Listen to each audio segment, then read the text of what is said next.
record. So this is the agenda. It will be a brief welcome, which I'm doing right now. We will follow up with a BACP, which is the department I work for and that is hosting this RFP. And then a bit, most of the time will be spent on the actual overview of the program. And then on the application, so that part is pretty important because we will go through exactly what you need to apply. And at the end, we will leave time for questions and answers. So to start, BACP is Business Affairs and Consumer Protection. We release this RFP, and we will be the reviewers and who will be doing the awarding for this program. The Economic Recovery Team specifically is made up of Kimia Merritt, our first Deputy Commissioner and Small Business Officer, Isabel Velez, myself, Director of Economic Recovery, and Maurice Phillips, the Recovery Team Manager. So for a departmental overview of our whole department, these are all the different departments. So Business Affairs and Consumer Protection has the business affairs part, which is business, licensing, outreach, education, and municipal television, small business centers, but also the consumer protection part, which includes business compliance and enforcement, and then sort of in between the Office of Labor Standards. But as you see here, we are on the small business advocacy recovery. And then, so we still have advocacy, and we have the recovery and business development programs.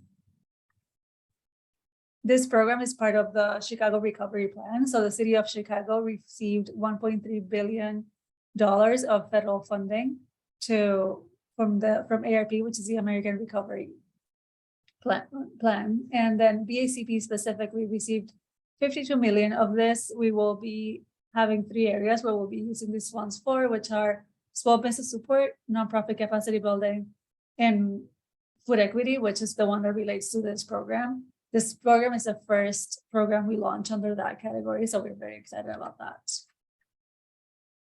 This program works to increase equitable food access, which is why I mentioned this is under our food equity budget. But for the program overview, I will gonna pass that off to Ruby Ferguson, who's also on the call. Thank you, Isabel, and good afternoon, everyone. So like Isabel flagged, the goal of this program is to increase equitable food access and use urban agriculture as a vehicle to bring more healthy foods to our communities. And so this is really an acknowledgement of the inequities that exist in our food system and a way for us to move forward. Next slide, please. So this RFP is specifically for the lead delegate agency. Growers who are interested in applying to this program will be able to look at an application later, but just want to reiterate that this is for the lead delegate agency. And so it's the expectation that the lead delegate agency will support urban agriculture in 2 ways. 1, supporting existing urban farms and community gardens with grants that will allow for permanent water installation, land remediation, and capacity building projects like hoop houses or building beds, etc. And it's expected that the lead delegate agency will work with those growers to ensure success of their project. The second part of this program will support new urban farms on city-owned vacant land and will provide grants to the growers in order to ensure the success of activating that vacant land into a productive urban ag site, whether it be a community garden or a vacant lot. Next slide, please. So as I said before, we are looking for a lead delegate agency through this RFP, and it is required that there be 1 lead applicant. However, organizations can choose to subcontract with additional organizations to deliver different elements of the program. We would like for this applicant to be a nonprofit, have headquarters in the city of Chicago, and have experience supporting urban ag sites and providing technical assistance. It is important to note that the lead delegate agency will also be required to have fiscal capacity and sufficient cash on hand to operate the program on a reimbursement basis. And so this overall program budget for this project is $2 million, which will fund 25 to 30 urban ag sites and 10% of the total budget can be retained for the lead delegate agency's administrative costs. Next slide, please. So as a reminder, the lead delegate agency will have those two areas, supporting existing urban ag sites and new urban ag sites. But they will also have to do the following items listed here. So first, select urban agriculture projects. So go through an application process and identify the appropriate candidates for both grants.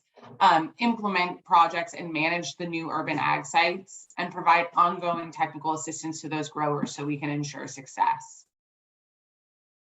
Next slide, please. And this slide details the scoring that will be used to identify the lead delegate agency. So the elements that will be considered are the organization's experience and capacity in supporting urban ag sites, the program summary, which really will focus on demonstrating a capacity to conduct an application process and providing that support to ensure success, and considering community engagement and how we can engage with the communities that these urban ag sites will be in. The capacity of the organization's ability to evaluate both success and applications is also considered. And then the overall program budget will be considered as well. So the anticipated start date of the contract, it will be November of this year with an end date of December 2023. All RFPs are due Friday, October 21st. And if you have any questions, you can email the email listed on this slide.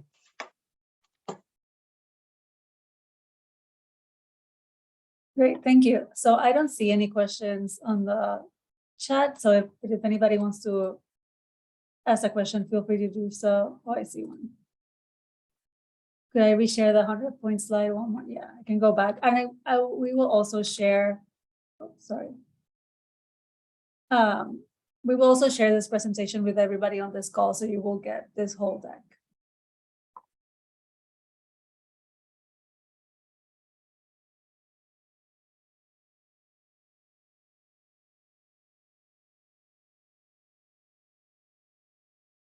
Any other questions? Ruby, any other questions you have heard before that we should clarify? Not that I can think of. I just want to reiterate that this is for the lead delegate agency, and if there are interested growers, we're expecting that those applications will be available in Q1 of next year, so between January and March. And we're hoping that growers will be able to begin to activate those vacant lots for the newer projects in Q2 of next year. And I apologize, I think I skipped the timeline slide, but here it is. Applications are due October 21st. This one thing to reiterate here is that they're due at noon. We cannot legally accept any application after the due date because federal and city guidelines. So please make sure it's in that day. We highly, highly recommend to submit a day or two before, because there can be some technical issues or some user error, or systems are not the most user friendly. So please make sure to submit on time. And we recommend at least a day or two before the deadline. So after that, the awardee will be selected and announced by mid-November, and we expect that in Q1 of 2023, the applications will be open for the growers. And this is, as Ruby mentioned, this is for the delegate agency. Growers will be able to apply for the program in 2023. And then by Q2 of 2023, they will be able to begin activating lots. And again, last call for questions. Great, so if there are no more questions, I will go back to the timeline. I remind everybody to apply by October 20th or 19th. And as I mentioned, this presentation will be available online, and also you will receive an email with a link to the video and to the deck with the deck. So you will have access to all the slides we showed today. Thanks, everyone. Thank you.